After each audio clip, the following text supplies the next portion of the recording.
Hello friends, welcome to my channel Aarambh classes.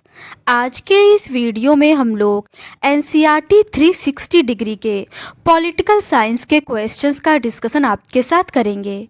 इस book में class 6 से लेकर 12 तक पॉलिटिकल साइंस के सभी चैप्टर्स के पेज बाय पेज क्वेश्चंस दिए हुए हैं, जो सभी एग्जाम्स के लिए बहुत ही यूज़फुल है। तो बिना देर किए चलिए आज का ये वीडियो शुरू करते हैं।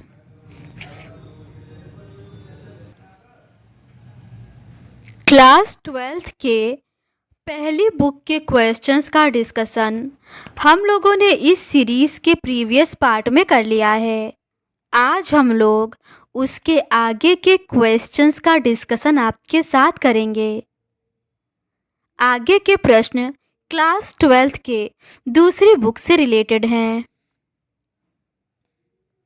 चैप्टर 1 राष्ट्र निर्माण की चुनौतियों से रिलेटेड क्वेश्चंस हैं।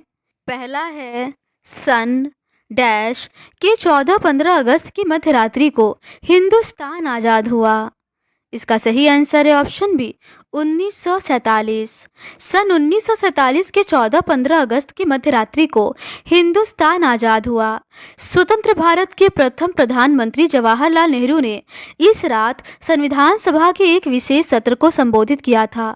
उनका यह प्रसिद्ध भाषण भाग्यवधू से चिर प्रतीक्षित भेंट या ट्रिस्टी विद डेस्टिनी के नाम से जाना गया। अगला प्रश्न है, यह प्रसिद्ध भाषण भाग्यवधू से चिर प्रतीक्षित भेंट या ट्रिस्ट विथ डेस्टिनी के नाम से निम्नलिखित में से किसने दिया? इसका सही आंसर है ऑप्शन सी जवाहरलाल नेहरू ने। जवाहरलाल नेहरू ने इस रात संविधान सभा के एक विशेष सत्र को संबोधित किया था। उनका यह प्रसिद्ध भाषण भाग्यवधू से चिर प्रतीक्षित भेंट या ट्रिस्ट विथ डेस्टिनी के नाम से जाना गया। अगला प्रश्न है, जब देश आज़ाद हो रहा था तब निम्नलिखित में से किन बातों पर सहमति बनी थी? इसका सही आंसर है ऑप्शन सी उपयुक्त दोनों। देश का शासन लोकतांत्रिक सरकार के जरिए चलाया जाएगा और सरकार सबके भले के लिए काम करेगी। दो बातों पर सबकी सहमति थी। पहली बात यह कि आज़ादी के बाद देश का शासन लोकतांत्रिक सरकार के जरिए चलाया जाएगा और दूसरी यह कि सरकार सबके भले के लिए काम करेगी। इस शासन में गरीबों और कमज़ोरों का खास ख्याल रखा जाएगा। देश अब आज़ाद हो चुका था और आज़ादी से जुड़े इस सपने को साकार करने का वक्त आ गया था। अगला प्रश्न है, कल हम अंग्रेजी राज की गुलामी से आज़ाद हो जाएंगे, लेकिन आधी रात को भारत का बंटवारा भी होगा। इसीलिए कल का दिन हमारे लिए खुशी का दिन होगा और गम का भी। यह प्रमुख कथन गांधी जी ने निम्न में से कब बोला था? इसका सही आंसर है ऑप्शन बी 14 अगस्त 1947 को।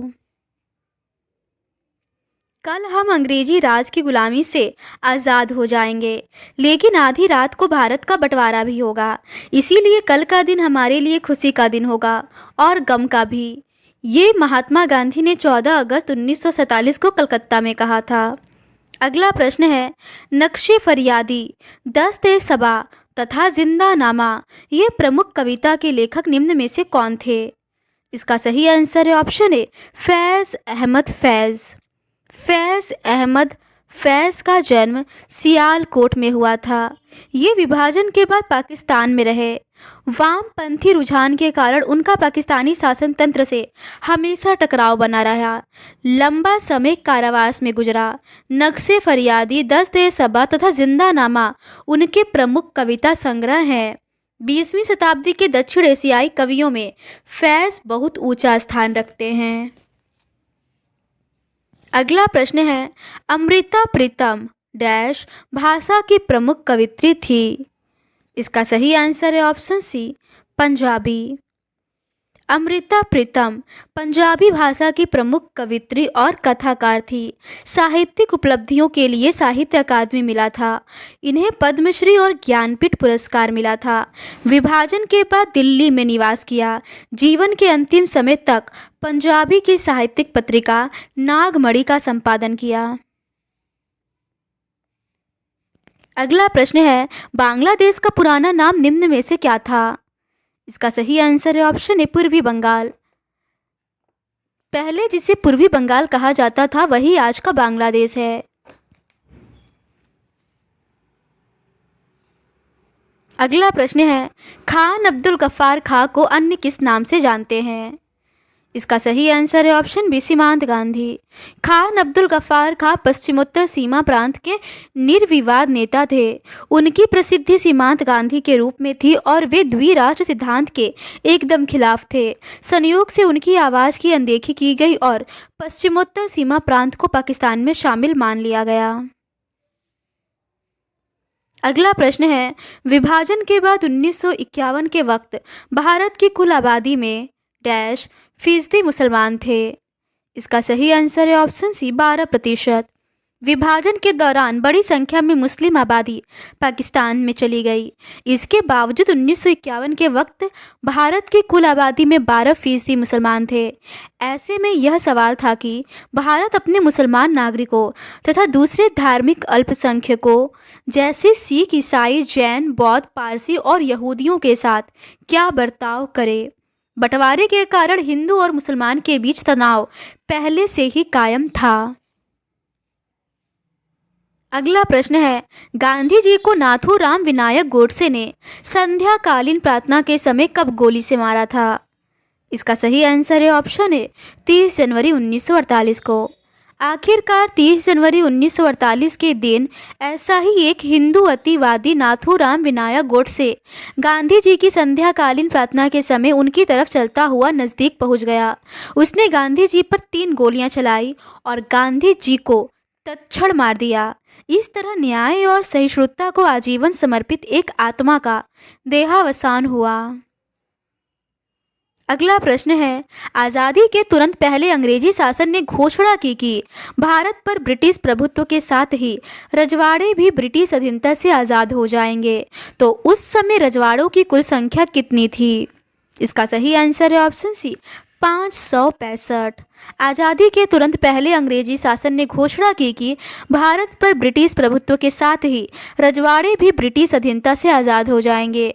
इसका मतलब यह था कि सभी रजवाड़े जो 565 थे ब्रिटिश राज की समाप्ति के साथ ही कानूनी तौर पर आज़ाद हो जाएंगे। अगला प्रश्न है, रजवाड़ों के शासकों को मनाने समझाने में डैश ने ऐतिहासिक भूमिका निभाई और अधिकतर रजवाड़ों को उन्होंने भारतीय संघ में शामिल होने के लिए राजी कर लिया। इसका सही आंसर है ऑप्शन डी सरदार पटेल। रजवाड़ों के शासकों को मनाने समझाने में सरदार पटेल ने ऐतिहासिक भूमिका निभाई और अधिकतर रजवाड़ों को उन्होंने भारतीय संघ में शामिल होने के लिए राजी कर लिया। आज यह आसान जान पड़ सकता है, लेकिन अपने आप में यह बड़ा जटिल काम था। इसके लिए बड़ी चतुराई और युक्तिपूर्ण पहलकदमी की ज़रूरत थी। मिसाल के तौर पर आज के उड़ीसा में ही तब 36 और छत्तीसगढ़ में 15 छोटे छोटे रजवाड़े थे। सौराष्ट्र में 14 बड़े और 119 छोटे रजवाड़े और अन्य अनेक प्रशासनिक तंत्र थे। सरदार वल्लभ भाई पटेल आज़ादी के आंदोलन के नेता थे, कांग्रेस के नेता थे, महात्मा गांधी के अनुयायी थे, स्वतंत्र भारत के उप प्रधानमंत्री और प्रथम गृह मंत्री थे। देशी रियासतों को भारत संघ में मिलाने में महत्वपूर्ण भूमिका निभाई थी। मौलिक अधिकार, अल्पसंख्यक, प्रांतीय संविधान आदि से संबंधित संविधान सभा की महत्वपूर्ण समितियों के सदस्य थे। अगला प्रश्न है, अधिकतर रजवाड़ों के शासकों ने भारतीय संघ में अपने विलय के एक सहमति पत्र पर हस्ताक्षर किए। इस सहमति पत्र को डैश कहा जाता है। इसका सही आंसर है option A instrument of accession. अधिकतर रजवाड़ों के शासकों ने भारतीय संघ में अपने विलय के एक सहमति पत्र पर हस्ताक्षर किए। इस सहमति पत्र को इंस्ट्रूमेंट ऑफ एक्सेशन कहा जाता है। इस पर हस्ताक्षर का अर्थ था कि रजवाड़े भारतीय संघ का अंग बनने के लिए सहमत है। जूनागढ़, हैदराबाद, कश्मीर और मणिपुर की रियासतों का विलय बाकियों की तुलना में थोड़ा कठिन साबित हुआ। अगला प्रश्न है, डैश के शासक को निज़ाम कहा जाता था और वह दुनिया के सबसे दौलतमंद लोगों में शुमार किया जाता था। इसका सही आंसर है ऑप्शन बी, हैदराबाद। हैदराबाद के शासक को निज़ाम कहा जाता था और वह दुनिया के सबसे दौलतमंद लोगों में शुमार किया जाता था। निज़ाम चाहता था कि हैदराबाद की रियासत को आज़ाद रियासत का दर्जा दिया जाए। निज़ाम ने सन 1947 के नवंबर में भारत के साथ यथास्थिति बहाल रखने का एक समझौता किया। यह समझौता 1 साल के लिए था। इस बीच भारत सरकार ने हैदराबाद के निज़ाम की बातचीत जारी रखी। अगला प्रश्न है, निम्नलिखित में से कौन कथन सत्य है? पहला है, मणिपुर में आंदोलन को देख निजाम ने लोगों के खिलाफ एक अर्धसैनिक बल रवाना किया। इसे रजा सेना कहा जाता था। दूसरा है, 1948 के जून में भारतीय सेना निजाम के सैनिकों पर काबू पाने के लिए हैदराबाद आ पहुंची। इसका सही आंसर है ऑप्शन डी, इनमें से कोई नहीं। कोई भी कथन सही नहीं है। हैदराबाद शहर इस आंदोलन का गढ़ बन गया। कम्युनिस्ट और हैदराबाद कांग्रेस इस आंदोलन की अग्रिम पंक्ति में थे। आंदोलन को देख निजाम ने लोगों के खिलाफ एक अर्धसैनिक बल रवाना किया। इसे रजाकार कहा जाता था। रजाकार अव्वल दर्जे के सांप्रदायिक और अत्याचारी थे। रजाकारों ने गैर मुसलमानों को खासतौर पर अपना निशाना बनाया। रजाकारों ने लूटपाट मचाई और हत्या तथा बलात्कार पर उतारू हो गए। 1948 के सितंबर में भारतीय सेना निजाम के सैनिकों पर काबू पाने के लिए हैदराबाद आ पहुंची। कुछ रोज तक रुक रुक कर लड़ाई लड़ी और इसके बाद निजाम ने आत्मसमर्पण कर दिया। निजाम के आत्मसमर्पण के साथ ही हैदराबाद का भारत में विलय हो गया। अगला प्रश्न है, मणिपुर के संदर्भ में निम्नलिखित में से कौन कथन सत्य है? इसका सही आंसर है ऑप्शन डी, उपयुक्त सभी। आज़ादी के कुछ समय पहले मणिपुर के महाराजा बोधचंद्र सिंह ने भारत सरकार के साथ भारतीय संघ में अपनी रियासत के विलय के एक सहमति पत्र पर हस्ताक्षर किए थे। मणिपुर भारत का पहला भाग था जहां सार्वभौम वयस्क मताधिकार के सिद्धांत को अपनाकर चुनाव हुए। जनमत के दबाव में महाराजा ने 1948 के जून में चुनाव करवाया और इस चुनाव के फलस्वरूप मणिपुर की रियासत में संवैधानिक राजतंत्र कायम हुआ। ये सभी कथन सही है। आज़ादी के चंद रोज पहले मणिपुर के महाराजा बोधचंद्र सिंह ने भारत सरकार के साथ भारतीय संघ में अपनी रियासत के विलय के एक सहमति पत्र पर हस्ताक्षर किए थे। इसकी एवज में उन्हें यह आश्वासन दिया गया था कि मणिपुर की आंतरिक स्वायत्तता बरकरार रहेगी। जनमत के दबाव में महाराजा ने 1948 के जून में चुनाव करवाया और इस चुनाव के फलस्वरूप मणिपुर की रियासत में संवैधानिक राजतंत्र कायम हुआ। मणिपुर भारत का पहला भाग था जहां सार्वभौम वयस्क मताधिकार के सिद्धांत को अपनाकर चुनाव हुए। अगला प्रश्न है, निम्न में से कांग्रेस के किस अधिवेशन में भारतीय राष्ट्रीय कांग्रेस ने मान लिया था कि राज्यों का पुनर्गठन भाषा के आधार पर होगा? इसका सही आंसर है ऑप्शन बी, 1920 के नागपुर अधिवेशन में।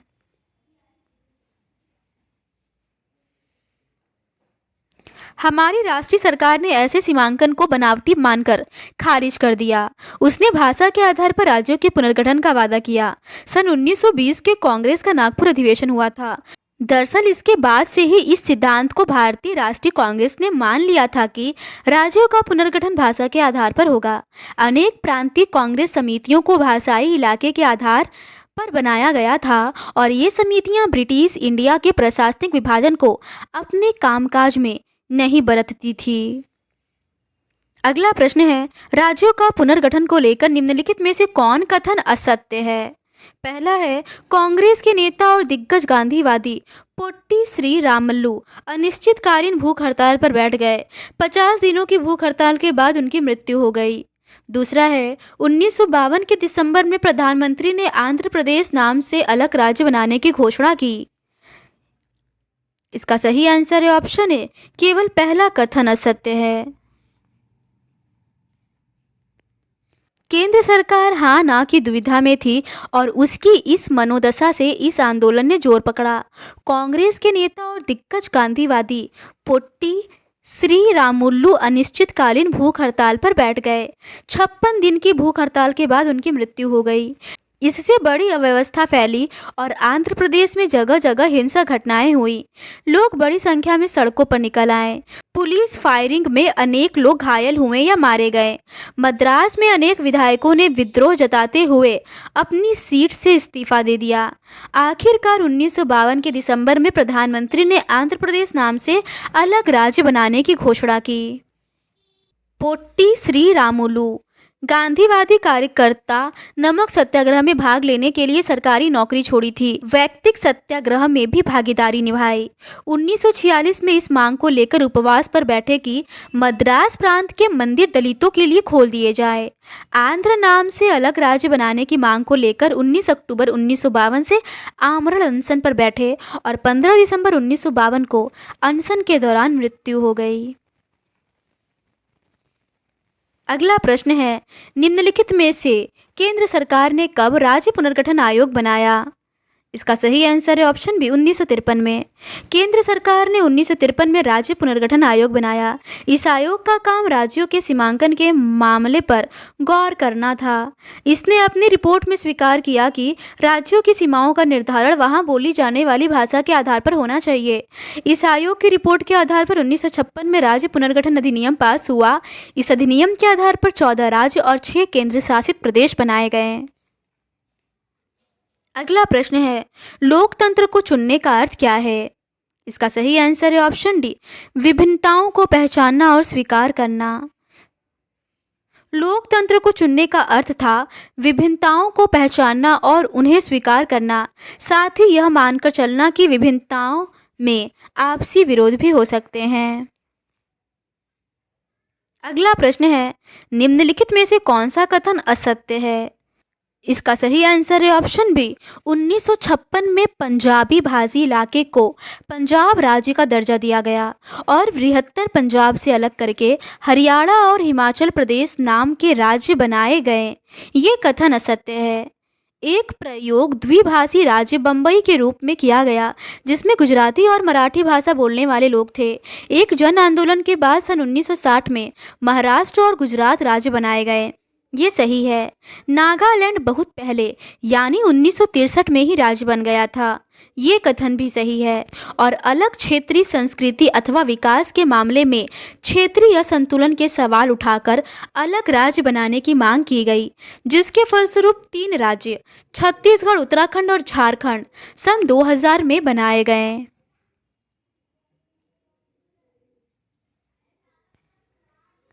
भाषावार राज्यों को पुनर्गठित करने के सिद्धांत को मान लेने का अर्थ यह नहीं था कि सभी राज्य तत्काल भाषाई राज्य में तब्दील हो गए।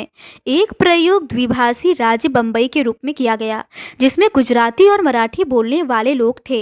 एक जन आंदोलन के बाद सन 1960 में महाराष्ट्र और गुजरात राज्य बनाए गए। पंजाब में भी हिंदी भाषी और पंजाबी भाषी 2 समुदाय थे। पंजाबी भाषी लोग अलग राज्य की मांग कर रहे थे। बाकी राज्यों की तरह उनकी मांग 1956 में नहीं मानी गई। 10 साल बाद यानी 1966 में पंजाबी भाषी इलाके को पंजाब राज्य का दर्जा दिया गया और बृहत्तर पंजाब से अलग करके हरियाणा और हिमाचल प्रदेश नाम के राज्य बनाए गए। 1972 में एक बार फिर राज्यों के पुनर्गठन का एक बड़ा प्रयास पूर्वोत्तर में हुआ। असम से अलग करके 1972 में मेघालय बनाया गया। इसी साल मणिपुर और त्रिपुरा भी अलग राज्य के रूप में अस्तित्व में आए। मिजोरम और अरुणाचल प्रदेश 1987 में वजूद में आए, जबकि नागालैंड इससे कहीं पहले यानी 1963 में ही राज्य बन गया था। राज्यों के पुनर्गठन में सिर्फ भाषा को आधार बनाया गया हो ऐसी बात नहीं थी। बाद के वर्षों में अनेक उपक्षेत्रों ने अलग क्षेत्रीय संस्कृति अथवा विकास के मामले में क्षेत्रीय असंतुलन के सवाल उठाकर अलग राज्य बनाने की मांग की। ऐसे 3 राज्य छत्तीसगढ़, उत्तराखंड और झारखंड सन 2000 में बने। 2 जून 2014 को तेलंगाना भी एक नए राज्य के रूप में जुड़ गया। राज्यों के पुनर्गठन की कथा अभी समाप्त नहीं हुई है। देश के अनेक इलाकों में छोटे छोटे अलग राज्य बनाने की मांग को लेकर आंदोलन चल रहे हैं। महाराष्ट्र में विदर्भ, पश्चिमी उत्तर प्रदेश में हरित प्रदेश और पश्चिमी बंगाल के उत्तरी भाग में राज्य बनाने के ऐसे आंदोलन चल रहे हैं।